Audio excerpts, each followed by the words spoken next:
The massive alien ship appeared above Earth without warning. It was 3 times larger than anything humans had ever built, gleaming silver with strange blue lights running along its sides. People around the world stopped what they were doing and stared at the sky. The ship just sat there, floating like a metal mountain in the clouds. Captain Jake Morrison stood on the bridge of the UES Liberty, Earth's finest diplomatic vessel. His hands were sweaty as he watched the alien ship through the main screen. Admiral Lisa Carter had chosen him personally for this mission. "Remember, Jake," she had told him before he left Earth, "we need to show strength but not aggression. This could determine humanity's future." The alien ship sent a message in perfect English. The voice was cold and mechanical. "We are the Zephyrian Empire. We demand immediate surrender of your planet. Send your leaders to our ship for processing." Jake took a deep breath. "This is Captain Morrison of the Earth Defense Force. We would like to arrange peaceful talks between our peoples." There was a long pause. Then the voice replied, "Very well. Bring your weapons for inspection. We will evaluate your military capabilities." Jake gathered his team. Lieutenant Ben Harper carried a standard assault rifle. Sergeant Tony Miller had a plasma pistol, one of Earth's newest weapons. Colonel Amy Rodriguez brought along data tablets showing Earth's military strength. They all knew this meeting would change everything. The alien ship was even more impressive inside. The walls seemed to be made of living metal that shifted and moved. Strange symbols floated in the air, glowing with soft light. The gravity felt different, lighter somehow. Jake tried to appear confident, but his heart was racing. Commander Vexithara waited for them in a large room. The alien was tall and thin, with gray skin and 4 arms. Its eyes were completely black, and when it spoke, its mouth barely moved. "Welcome, humans. Show us your weapons." Lieutenant Harper stepped forward and demonstrated the assault rifle. The bullets bounced harmlessly off a small shield that Vexithara activated with 1 finger. Sergeant Miller fired his plasma pistol. The energy beam was absorbed by the same shield without even making it glow. "Primitive," Vexithara said, sounding bored. "These weapons are thousands of years behind our technology. Your kinetic projectiles and basic energy weapons cannot harm us." Colonel Rodriguez activated her data tablet. "These represent our standard military equipment. We have missiles, tanks, aircraft, and defensive systems." Vexithara looked at the information for exactly 3 seconds. "Stone Age technology. Your missiles use chemical propulsion. Your tanks use metal armor. Your aircraft cannot leave your atmosphere. We have seen civilizations like yours before." Jake felt anger rising in his chest. "Our technology may seem simple to you, but we've never lost a war when our survival was at stake." "That is because you have never fought a real enemy," Vexithara replied. The alien moved to a window that showed the space around Earth. "We have conquered 47 worlds. Each one thought they were strong. Each one was wrong." The meeting continued for 2 hours. Vexithara asked many questions about Earth's population, resources, and government. Jake answered carefully, trying not to give away too much information, but he could see that the alien was not impressed by anything humanity had to offer. "Your planet has acceptable resources," Vexithara finally said. "Your people can serve useful functions in our empire. We will return in 3 months with a proper invasion force. Surrender immediately, and your casualties will be minimal." "We will never surrender," Jake said firmly. "Humanity chooses freedom over slavery." Vexithara made a sound that might have been laughter. "Then you choose death. But first, let us demonstrate the difference in our capabilities." The alien touched a control panel. Outside the window, Jake could see several Earth Defense Force ships approaching. They were the best humanity had built, armed with the most advanced weapons Earth could produce. "Your ships are attacking," Vexithara observed. "Watch how easily we deal with them." The alien ship's weapons fired once. Beams of pure energy reached out and touched each human ship. In seconds, all of them were drifting helplessly in space, their systems completely dead but their crews unharmed. "We could have destroyed them," Vexithara explained. "Instead, we simply disabled them. This is the mercy we show to inferior species before they join our empire." Jake's radio crackled. "Captain Morrison, this is Admiral Carter. Are you seeing this?" Yes, Admiral. Their technology is far beyond ours. Bring your team home, Captain. We need to prepare. As Jake and his team returned to their shuttle, Vexithera gave them a final message. Tell your leaders that resistance is pointless. We have weapons that can crack planets and shields that can stop stars. Your primitive technology cannot harm us. Surrender and live as servants. Fight and die as fools. The trip back to Earth was quiet. Lieutenant Harper stared out the window at the disabled ships. Sergeant Miller cleaned his plasma pistol even, though it had not been damaged. Colonel Rodriguez wrote notes on her tablet, but Jake could see her hands shaking. Captain, Harper finally said, can we really fight something like that? Jake did not answer right away. He thought about Admiral Carter and the confidence in her voice when she had given him this mission. He thought about Dr. Claire Watson and her secret research projects that no one was supposed to know about. He thought about Earth and everyone. He loved living there. I don't know, he said finally. But I know we have to try. When they reached Earth, Admiral Carter was waiting at the space station. Her face was serious, but not hopeless. How bad is it, Jake? Their technology is incredible, Admiral. Our weapons couldn't even scratch their shields. They disabled our entire attack fleet with one shot. Admiral Carter nodded slowly. Did they see everything we brought? Yes, they inspected our standard equipment and reviewed our military data.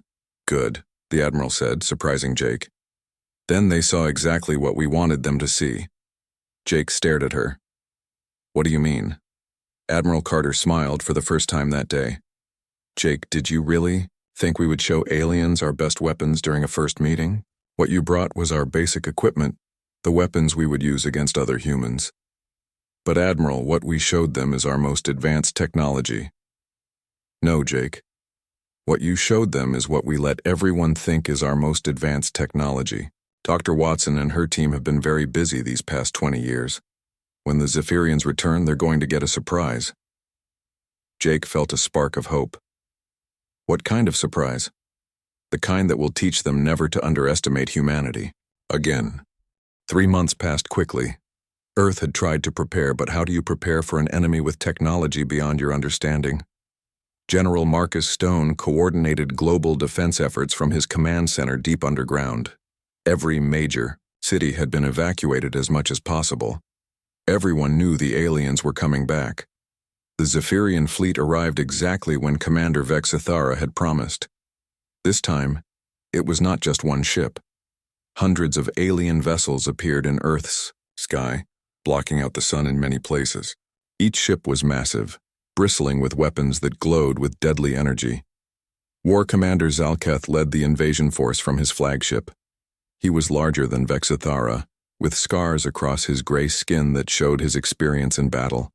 He had conquered 12 worlds personally, and had never faced serious resistance. Begin the attack, Zalketh ordered his fleet. Show these humans the price of defying the Zephyrian Empire. The first strikes hit Earth's major military bases. Beams of energy fell from the sky like lightning, turning steel and concrete into glass. Human missiles fired back, but they exploded harmlessly against alien shields. Fighter jets attacked the invasion ships, but their weapons had no effect. Colonel Amy Rodriguez was in New York when the aliens landed. She watched from a rooftop as massive ships settled into Central Park. Alien soldiers poured out wearing armor that shimmered like water. Their weapons fired bolts of plasma that could cut through anything humans had built. Fall back to position. 7. Rodriguez ordered her troops through her radio. Do not engage directly. Hit and run only. But even hit-and-run tactics seemed pointless. Human bullets bounced off alien armor. Explosives barely scratched their vehicles. The Zephyrian soldiers moved through the city like they were taking a walk, casually destroying anything that looked like resistance. In London, Lieutenant Ben Harper led a team of soldiers through the ruins of the financial district. They had been fighting for 3 days and had not killed a single alien. Every human weapon seemed like a toy compared to Zephyrian technology. Sir, said one of his soldiers, maybe we should surrender. We can't even hurt them. Harper looked at the destruction around them. The aliens had taken the city in 6 hours. Human resistance had slowed them down, but had not stopped them. "No," he said. Admiral Carter said to hold out as long as possible. She must have a plan. Across the world, the story was the same. Human forces fought bravely but uselessly. The aliens seemed almost bored as they conquered city after city. Their technology was so advanced that humans could not even understand how it worked. Dr. Claire Watson worked frantically in her secret laboratory beneath the Nevada desert. She had been part of a classified project for 20 years, developing weapons that most humans did not know existed, but the weapons were not ready. She needed more time. "How long?" Admiral Carter asked when she visited the lab. "2 more months, maybe 3, Watson replied. "The quantum disruptors are almost complete, but the dimensional phase technology still has problems." "We might not have 2 months, Carter said, looking at the reports from around the world. "The aliens are moving faster than we expected." Watson wiped sweat from her forehead. "Then we'll have to make do with what we have. Some of the prototypes might work." War Commander Zalketh established his headquarters in what used to be the United Nations building. He sat in a chair that floated above the ground and reviewed reports from his field commanders. The conquest of Earth was going exactly as planned. "Resistance is minimal," reported Subcommander Veltar. "Human weapons cannot penetrate our shields or armor. Their military leadership appears to be hiding underground, but we will find them soon." "Excellent," Zalketh said. "How long until complete pacification?" 2 weeks, perhaps less. The humans fight with courage but not intelligence. They continue using weapons that cannot harm us. Zalketh nodded. This was typical for primitive species. They always tried to fight with outdated technology, never understanding that they had already lost before the battle began. Proceed with the occupation. Begin identifying useful humans for labor assignments. But in the underground tunnels beneath major cities, something was happening that the aliens did not expect. Human engineers worked to install new equipment that Dr. Watson's team had been developing in secret. The devices looked nothing like traditional weapons. They were sleek and silver, covered in symbols that seemed to shift when you looked at them directly. Sergeant Tony Miller received one of the first new weapons. It looked like a rifle, but it hummed with energy that made his teeth ache. The technician who gave it to him was nervous. "This is experimental," the technician explained. "We call it a quantum disruptor. It should ignore their shields completely, but we've only tested it in the lab." Miller hefted the weapon. It was surprisingly light. "What does it do?" "It breaks the quantum bonds that hold matter together. Instead of trying to punch through their shields, it makes the shields stop existing." Miller stared at the weapon. "That sounds impossible." "So did space travel 100 years ago," the technician replied. "Dr. Watson says that any sufficiently advanced technology looks like magic to people who don't understand it. Similar weapons were being distributed to resistance cells around the world. Not many, because Dr. Watson's team had only been able to build a few dozen prototypes. But it was a start. Captain Jake Morrison received a different type of experimental weapon. It looked like a pistol, but when he held it, reality seemed to bend around the barrel. The technician called it a dimensional phase projector. "It fires bullets that exist in a different dimension," the technician explained. "They can pass through normal matter and only become solid when they hit their target." "How is that possible?" Morrison asked. "Honestly, sir, we're not entirely sure. Dr. Watson reverse engineered the technology from something we found in Antarctica 20 years ago. We think it might be from visitors who came to Earth long before the Zephyrians." Morrison felt a chill. That had nothing to do with the underground bunker's temperature. "You mean other aliens have been here?" "Maybe. Or maybe it's technology from Earth's future that somehow ended up in our past. Dr. Watson has theories, but right now we're more focused on making it work than understanding how it works." The resistance fighters took their new weapons and prepared for counterattacks. They did not know if the experimental technology would work against the aliens. They did not know if they could turn the tide of the invasion. But for the first time, since the Zephyrians had returned, humans had hope. War Commander Zalketh continued receiving reports of easy victories. His forces controlled every major population center on Earth. Human resistance was scattered and ineffective. Soon he would declare the planet fully conquered and move on to the next target. He had no idea that everything was about to change. 6 months had passed since the Zephyrian invasion began. Earth looked like a broken planet. Cities lay in ruins, and alien patrol ships flew overhead like metal vultures. But deep in the underground tunnels and hidden bunkers, human resistance. Fighters prepared for something the aliens could never expect. Sergeant Tony Miller crouched behind the rubble of what used to be a shopping mall in Chicago. His quantum disruptor rifle hummed quietly in his hands.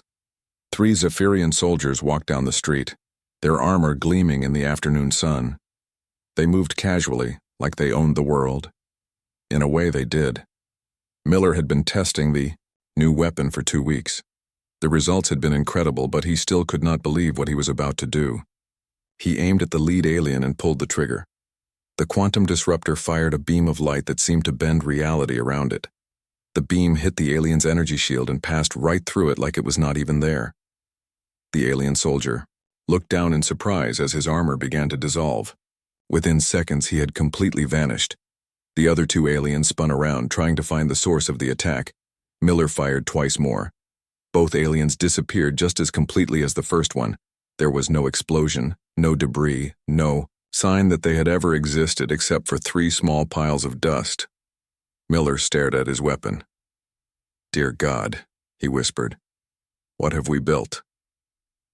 Across the city, Major Kate Sullivan led her strike team through the sewers beneath the alien command center. Each of her soldiers carried a dimensional phase rifle, weapons that could shoot through solid matter. They had practiced for weeks in Dr. Watson's underground training facility. "Remember," Sullivan told her team through their radio headsets, "these rifles fire bullets that exist in parallel dimensions. The bullets will pass through everything until they hit their programmed targets. Aim for the alien commanders." The team positioned themselves directly under the building where the aliens had set up their headquarters. Sullivan checked her weapon's targeting system.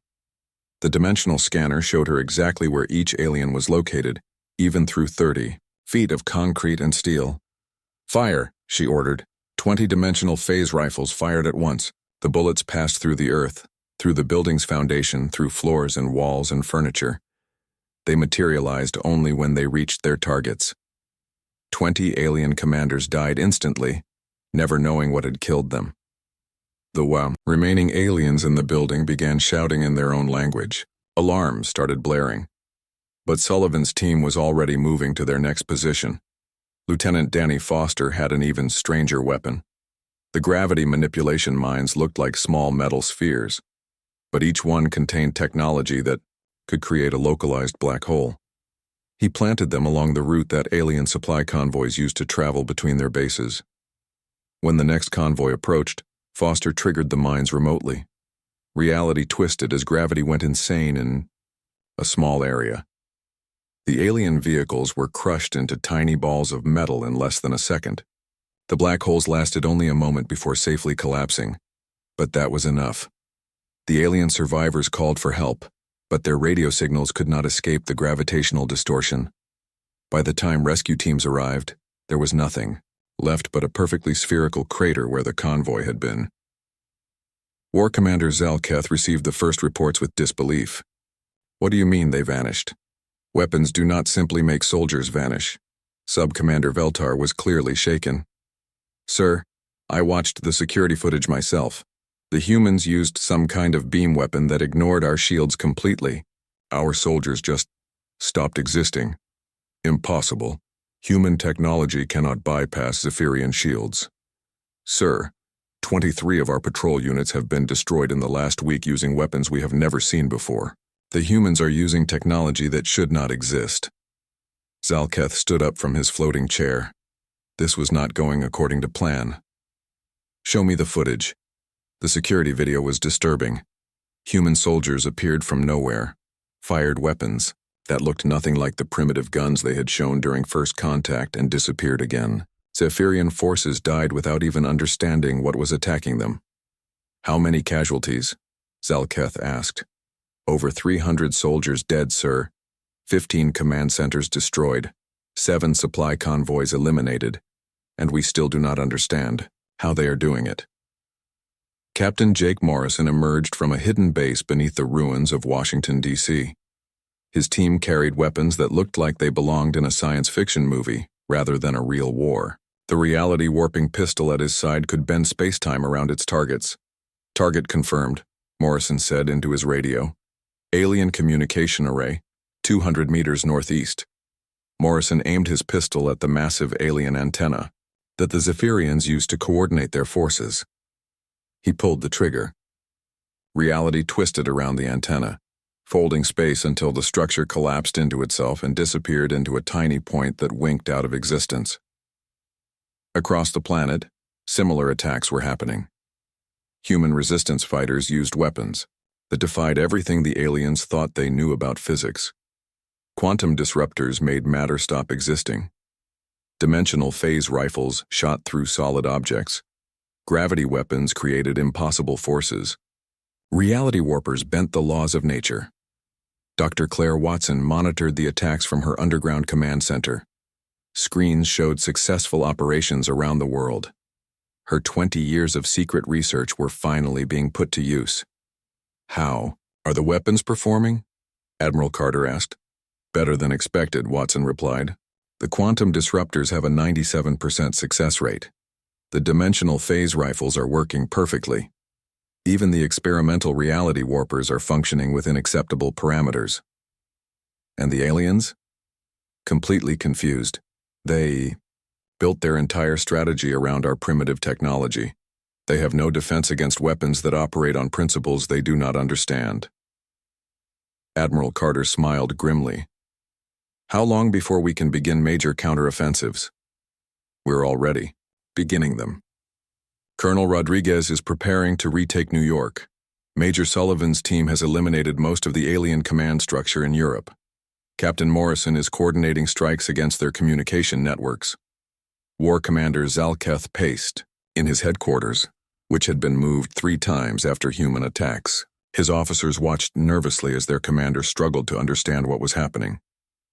"These weapons," Zalketh said slowly. "Where did the humans get them?" "We do not know, sir. They appear to be using technology that is more advanced than our own." "That is impossible. We evaluated their capabilities during first contact. They showed us primitive kinetic weapons and basic energy projectors." "Sir," Veltar said carefully, "perhaps they did not show us everything they possessed." Zalketh stopped pacing. The thought was disturbing. If humans had possessed advanced weapons during first contact, why had they shown only primitive ones? What purpose would such deception serve? Unless they had been testing the Zephyrian response to primitive technology while keeping their real weapons hidden. Unless they had deliberately appeared weak to lure the invasion force into a trap. "Send a message to the High Command," Zalketh ordered. "Request immediate reinforcements. Tell them that human resistance is stronger than expected." "How many ships should we request, sir?" Zalketh looked at the casualty reports. In 1 week, humans had gone from helpless victims to deadly opponents using weapons that seemed impossible. If they had been hiding this technology during first contact, what else might they be hiding? "All of them," he said. "Request every available ship in the fleet." Back in the underground tunnels, human resistance fighters prepared for the next phase of their counterattack. They had shown the aliens that humanity was not helpless. Now it was time to show them that Earth would not be conquered. The real war was just beginning. The Emergency Council of the Zephyrian Empire met in the capital city of Zephyr Prime, located in the heart of their galactic territory. Supreme Admiral Keth Morin sat at the head of the curved table, his forearms resting on the glowing surface. Around him, the greatest military minds in the Empire stared at reports that seemed impossible. "Explain this to me again," Keth Morin said, his voice carrying the authority of someone who had conquered half the galaxy. "How are primitive humans destroying our advanced forces?" General Vorthak activated a holographic display showing footage from Earth. The images were disturbing. Zephyrian soldiers simply vanishing when hit by human weapons. Patrol ships being crushed by impossible gravitational forces. command centers collapsing into themselves as reality bent around them. War Commander Zalketh reports that human resistance has eliminated over 2,000 of our soldiers in the past month, Forthak explained. They are using weapons that our science cannot explain. Admiral Nexvara, the Empire's chief technology officer, leaned forward. These weapons violate fundamental laws of physics. Matter cannot simply stop existing. Gravity cannot be manipulated by handheld devices. Dimensional barriers are theoretical constructs, not practical weapons. Yet the humans are using them, Keth Moran observed. How? The Council had no answers. They had built their empire on the belief that Zephyrian technology was the most advanced in the galaxy. Every world they had conquered had fallen quickly to their superior weapons and shields. But now, a species they had dismissed as primitive was making their forces disappear with weapons that should not exist. On Earth, Dr. Claire Watson stood in what used to be the Pentagon, now converted into a massive research and production facility. Hundreds of human scientists worked around the clock, building weapons that would have been considered impossible just 1 year earlier. Status report, Admiral Carter requested as she toured the facility. Production is exceeding all expectations, Watson replied. We're manufacturing 50 quantum disruptors per day, 30 dimensional phase rifles, and 20 gravity manipulators. The reality warping technology is still experimental, but we've got working prototypes. What about the defense systems? Watson smiled. That's where things get really interesting. Follow me. She led Admiral Carter to a massive chamber where engineers were installing enormous crystalline structures. The crystals pulsed with energy that made the air shimmer like heat waves. These are planetary defense generators, Watson explained. They create energy barriers that exist in multiple dimensions simultaneously. Nothing can pass through them. Not energy, not matter, not even gravity. Admiral Carter stared at the devices. How powerful are they? We tested a small version in the Nevada desert last week. The barrier stopped a nuclear explosion without even flickering. These full-sized versions should be able to protect entire continents. The first planetary defense generator came online above New York City. Colonel Amy Rodriguez watched from the ruins of Manhattan as a shimmering dome of energy expanded across the sky. When it was complete, the dome covered the entire metropolitan area in an invisible shield. Test firing commence, came the voice from command. A Zephyrian patrol ship fired its main plasma cannon at the city. The energy beam struck the barrier and simply vanished, absorbed harmlessly into the dimensional matrix. The alien ship fired again and again, but nothing could penetrate the defense field. It works, Rodriguez breathed into her radio. The barriers actually work. Similar domes appeared over London, Tokyo, Moscow, and every other major human population center. Within hours, humanity's most important cities were protected by shields that made them effectively invulnerable. Captain Jake Morrison led a counteroffensive using ships that Dr. Watson's team had built in secret underground facilities. The vessels looked nothing like traditional human spacecraft. They were sleek and silver, covered in the same crystalline technology that powered the planetary defenses. Engage reality warping engines, Morrison ordered from the bridge of the UES Retribution. The ship simply vanished from normal space-time. It reappeared inside the Zephyrian blockade, bypassing all their sensor systems and defensive positions. Morrison's crew fired dimensional torpedoes that passed through the alien ship's shields and exploded inside their hulls. 3 Zephyrian destroyers were crippled before they even knew they were under attack. The human ship vanished again, reappearing on the other side of the alien formation to continue its assault. This is impossible, transmitted the Zephyrian fleet commander. Human ships cannot phase through space-time. Sir, Morrison replied over an open channel. You really should have done better research before you invaded our world. Major Kate Sullivan coordinated with resistance cells around the planet as they deployed weather control devices. The technology was based on atmospheric manipulation systems that Dr. Watson's team had reverse-engineered from crashed alien technology found decades earlier. Activate storm generators, Sullivan ordered. Instantly, massive thunderstorms materialized above every Zephyrian position on Earth. Lightning struck with surgical precision, hitting only alien equipment and personnel. Meanwhile, areas controlled by human forces enjoyed perfect weather conditions. "How are they controlling the weather?" demanded War Commander Zalketh from his bunker beneath the ocean. His headquarters had been moved underwater after human attacks, made surface positions too dangerous. "We do not know, sir," replied his science officer. "They appear to have technology that can manipulate atmospheric pressure, temperature, and electrical charges on a planetary scale. This is beyond our capabilities," Zalketh admitted. "Send another message to Supreme Admiral Kethamoran. Tell him that we need the entire Imperial fleet." But the Supreme Admiral was dealing with problems much larger than one rebellious planet. News of human resistance had spread throughout the galaxy, carried by traders and travelers who had witnessed the impossible battles above Earth. On the conquered world of Altara, the local population had risen in rebellion.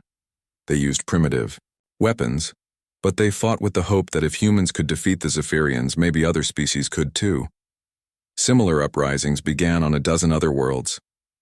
The Zephyrian Empire, which had seemed invincible for centuries, suddenly appeared vulnerable. If a primitive species like humans could develop weapons that surpassed Zephyrian technology, what did that say about the Empire's supposed superiority? "We have a situation," General Vorthak reported to the Emergency Council. "Rebellions are breaking out across 17 star systems. The conquered populations believe that humanity has proven the Empire can be defeated." Supreme Admiral Kethamoran felt something he had not experienced in decades: doubt. "What do our scientists say about human technology?" "They say it is impossible," Vorthak replied. "Yet it continues to work." Admiral Nexvara activated another holographic display. "We have analyzed the weapon signatures from Earth. The humans appear to be using quantum manipulation, dimensional phasing, gravitational control, and space-time distortion. These technologies are centuries beyond what they demonstrated during first contact." "They lied to us," Kethamoran realized. "During the diplomatic meeting, they showed us primitive weapons while hiding their real capabilities." "But why?" asked General Vorthak. "What advantage would such deception provide?" Kethamoran understood now, and the realization chilled him. "They wanted us to invade. They made us believe they were weak so we would commit our forces to attacking them. It was a trap." The Emergency Council fell silent. If humans had deliberately lured the Zephyrian Empire into attacking Earth, what did they plan to do next? On Earth, Dr. Watson put the finishing touches on her most ambitious project yet. The stellar manipulation array was the size of a city, built into a mountain in the Colorado Rockies. When activated, it could reach across space to touch distant stars. "Are you sure this will work?" Admiral Carter asked. "Positive," Watson replied. "We tested it on our sun last month. We caused a small solar flare that was precisely targeted at a point in space. No damage to Earth, but the energy release was visible from 3 star systems away. And you can make it more powerful. Much more powerful. If we need to, we can make any star in the galaxy do whatever we want. We can increase solar output, create targeted flares, or even cause controlled supernovas." Admiral Carter nodded. "Then it's time to send the Zephyrians a message they'll never forget." The message was sent not through radio or quantum communications, but through the light of stars themselves. Across the galaxy, suns began to pulse in perfect synchronization, spelling out a simple message in the ancient mathematical language that all spacefaring species understood. "Earth is not conquered. Earth chooses war." Supreme Admiral Kethamoran received the message and understood that everything had changed. Humanity was not the primitive species they had appeared to be. They were something far more dangerous, a civilization that had learned to hide its true power until the moment was right to reveal it. The question now was not whether the Zephyrian Empire could conquer Earth. The question was whether the Empire could survive what humanity was about to unleash upon the galaxy. Supreme Admiral Kethamoran arrived at Earth with the largest fleet in Zephyrian history. Over 3,000 warships filled the space around the planet, each one armed with weapons capable of destroying continents. He had brought the entire Imperial Navy because he finally understood that humanity was not what they appeared to be. "Activate planetary bombardment systems," Kethmoran ordered from his flagship. If these humans want war, we will give them war. But as the massive alien weapons charged up to fire, something impossible happened. The stars around Earth began to brighten, not just the sun, but distant stars that should have been barely visible points of light. They grew brighter and brighter until they outshone the sun itself. Dr. Claire Watson stood in the control room of the Stellar Manipulation Array, watching displays that showed star systems across the galaxy. Her fingers moved across controls that could reach out and touch the fusion hearts of distant suns. "Demonstration ready," she reported to Admiral Carter. "Target selected. The star system where the Zephyrian fleet launched from." "Proceed with the demonstration," Carter ordered. Light years away, the star that warmed Zephyr Prime began to pulse. Solar flares erupted from its surface with mathematical precision, each one aimed at specific coordinates in space. The flares did not threaten any inhabited worlds, but their message was clear. Earth could control stars. "Sir," the science officer on Kethmoran's flagship reported with a shaking voice, "the humans are manipulating stellar output across multiple star systems. They appear to have weaponized the stars themselves." Kethmoran stared at the readings. It was impossible. No civilization in galactic history had ever developed technology capable of controlling stellar functions. Yet humanity was casually demonstrating the ability to make stars dance to their will. "Open a communication channel to Earth," he ordered. Admiral Carter appeared on the main screen of the alien flagship. Behind her, human technicians worked at controls that seemed to be made of crystallized light. The technology visible in the Yao background was unlike anything the Zephyrians had ever seen. "Supreme Admiral Kethmoran," Carter said calmly. "We need to talk." "What do you want?" Kethmoran asked. For the first time in his life, he was dealing with a species that possessed technology superior to his own. "Complete withdrawal of all Zephyrian forces from Earth," Carter replied. "Liberation of every world your empire has conquered. Dissolution of your military and replacement with a peacekeeping force supervised by Earth." "Impossible. The Zephyrian Empire spans half the galaxy." Carter gestured to the displays behind her. "We control the stars, Admiral. Every star in your empire can be turned into a weapon against you. Would you like another demonstration?" Before Kethmoran could respond, the star closest to his fleet began to change. Solar flares erupted in a pattern that created a ring of plasma around the entire star system. The flares lasted only minutes, but they released more energy than the entire Zephyrian fleet could produce in a year. "That was a warning," Carter explained. "The next demonstration will be more focused." Captain Jake Morrison led a fleet of human ships that appeared throughout Zephyrian space, using reality warping technology. The vessels materialized inside heavily defended star systems, ignored all attacks, and delivered a simple message to every conquered world. "Earth offers freedom. Rise up." The response was immediate. On 47 worlds, populations that had been enslaved by the Zephyrian Empire began to rebel. They had primitive weapons, but they fought with the knowledge that Earth's impossible technology was supporting them. On the mining world of Kepler 442b, the native Alterans used human-supplied quantum disruptors to destroy Zephyrian garrison forces. The weapons made the alien soldiers simply vanish, leaving behind only empty armor. On Tau Ceti Prime, the aquatic Cetians received dimensional phase rifles that allowed them to attack Zephyrian underwater bases from impossible angles. The aliens found themselves under fire from directions that should not exist. War Commander Zalketh, still hiding in his underwater bunker on Earth, received reports that made no sense. "Sir, the rebellions are using the same impossible weapons that Earth resistance fighters possess.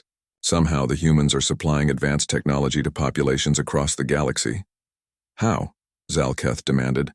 "Our ships control all space lanes between star systems.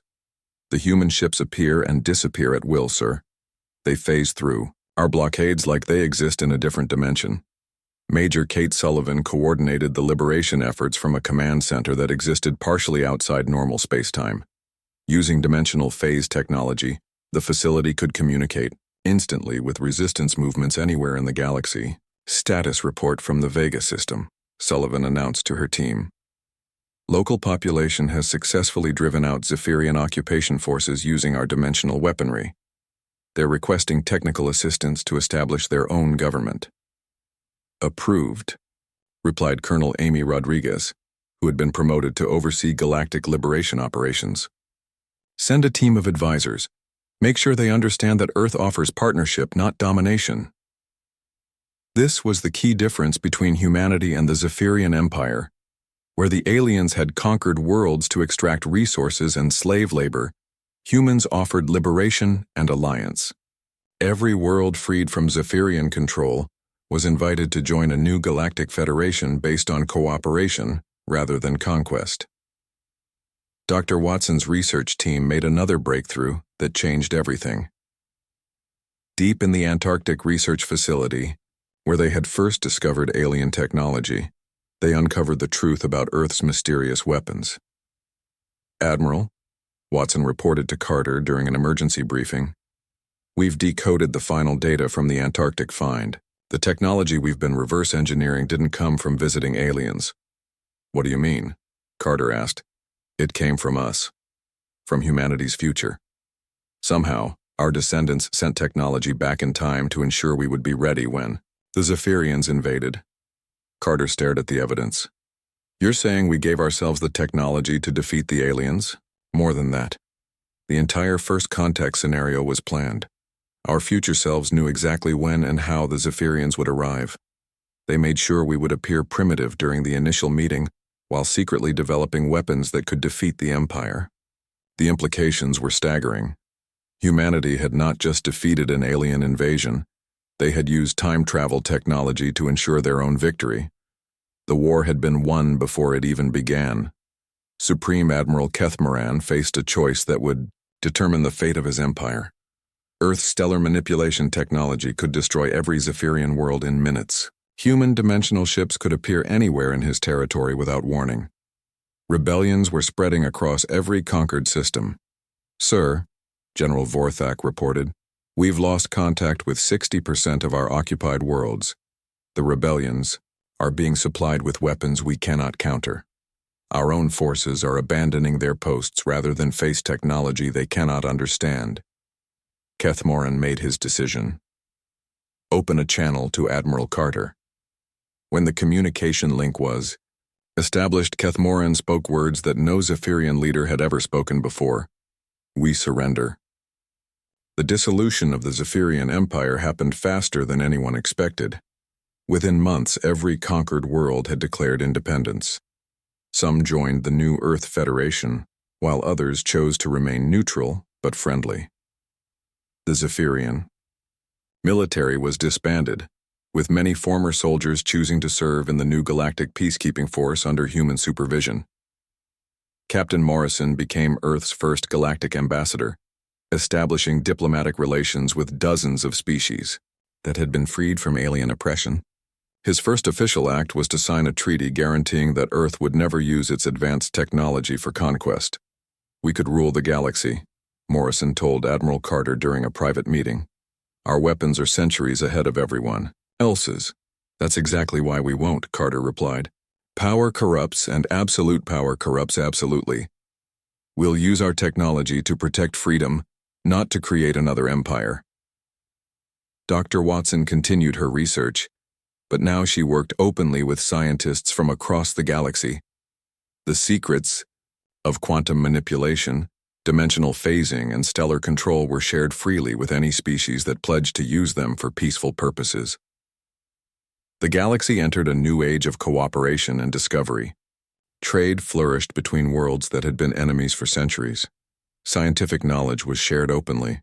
Art and culture spread from system to system, and at the center of it all was Earth, the small blue planet whose people had learned the most important lesson in the universe. True strength comes not from the power to destroy, but from the wisdom to know when not to use that power. The Zephyrian Empire was gone, but something better had taken its place. A galactic community where freedom mattered more than conquest, where cooperation was valued over domination, and where the strongest civilizations used their power to protect the weak rather than exploit them. Humanity had not just won a war, They had changed the very nature of galactic civilization itself, and they had done it by appearing weak, while secretly becoming the most powerful force the galaxy had ever known. The lesson spread throughout the stars. Never underestimate a species,